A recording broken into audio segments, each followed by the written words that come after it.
السلام علیکم ناظرین، ووگ نیوز کے جانب سے کیمرہ مین حمزہ خان کے ساتھ میں ہوں آپ کا ہوسٹ ذوالقرنین حیدر۔ ناظرین، آج ہم ایک ایسے ادارے میں موجود ہیں جہاں پر غریب بچوں کو فری کورسز کروائے جاتے ہیں۔ آئیے ناظرین جانتے ہیں اس ادارے کے پرنسپل جو کہ خوشبخت خان صاحب ہیں، ان سے جانتے ہیں اس حوالے سے۔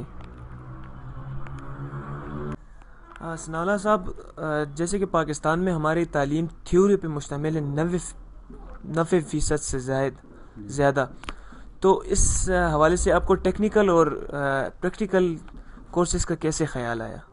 دیکھیں جی، میں خود سول انجینئر ہوں اور مجھے فیلڈ میں نے کام بھی کیا ہے، جس وجہ سے مجھے پتہ ہے کہ ضرورت کس چیز کی ہے۔ تو ہمارے ملک میں جیسے آپ نے کہا کہ زیادہ زور ہم لوگ تھیوری پر دیتے ہیں، لیکن جب آپ کام کرنے کے لیے جاتے ہیں فیلڈ میں، تب آپ کو ضرورت پڑتی ہے پریکٹیکل کام کرنے کی۔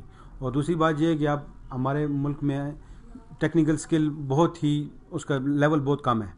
آپ بازار میں چلے جائیں، کوئی بھی آپ مستری، جس کو آپ ابھی کوئی فرض کریں گھر میں کوئی کام ہے یا پلسٹر کرانا ہے یا کوئی بھی کام ہے یا ابھی گاڑی میں کوئی کام ہے، تو مستری جو ہے وہ ٹرائل اینڈ ایرر بیس پہ سارے کام کرتا ہے۔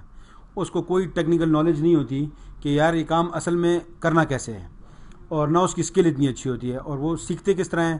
سیکھتے اس طرح ہیں کہ والدین جو ہیں بچوں کو بھجوا دیتے ہیں ان کے پاس، جو بھی مثلا مستری کے پاس یا ترکان کے ساتھ لگا دیتے ہیں اس کو، اور وہ اس کا آگے طریقہ کار کیا ہے؟ مار پیٹ اور ٹرائل اینڈ ایرر، وہ اس نے سیکھا ہی ہوتا ہے۔ اس کو نہ کچھ پتہ ہوتا ہے کہ بھئی یہ کام کیسے کرنا ہے، اس کے پیچھے لاجک کیا ہے، یا کون سا کچھ نہ کچھ تھیوری تو اس کو ادھر بھی پتہ ہونی چاہیے، تو اس کو کچھ پتہ نہیں ہوتا۔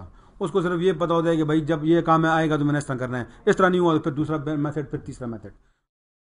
کورسز کا جو پاکستان میں اور پاکستان سے باہر ان کا کیا اسکوپ ہے اور کیا اہمیت ہے ان شارٹ کورسز کا؟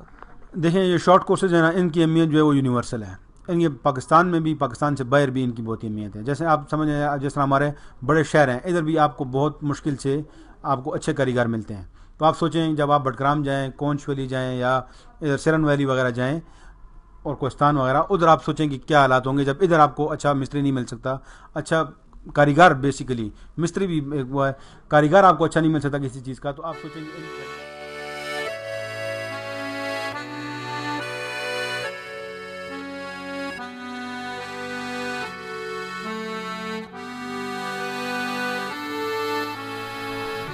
اس بلڈنگ پہ جتنا ایکوپمنٹ اس وقت موجود ہے اور جس کا انفراسٹرکچر ہے یا لے آؤٹ ہے، اس پہ تقریباً 60 لاکھ کے قریب لاگت آئی ہے، اور یہ سارا کچھ سیلف فائنانس پہ کیا ہے۔ ابھی تک ہم کسی ایسے ادارے سے ایسوسیٹڈ نہیں ہیں جو ہمیں ان دس ریگارڈ ہمیں وہ فنڈ کرے۔ اور ابھی ریسنٹلی ہمارا نیفٹیک کا وزٹ ایکسپیکٹڈ ہے۔ ان کے وزٹ کے بعد انشاءاللہ we will be able to provide students with consumables and financial assistance. But ابھی تک اس میں کسی ادارے، کسی انسٹیٹیوٹ، گورنمنٹ، کسی آرگنائزیشن سے ہم نے کوئی مدد نہیں لی، سارا کچھ سیلف فائنانس۔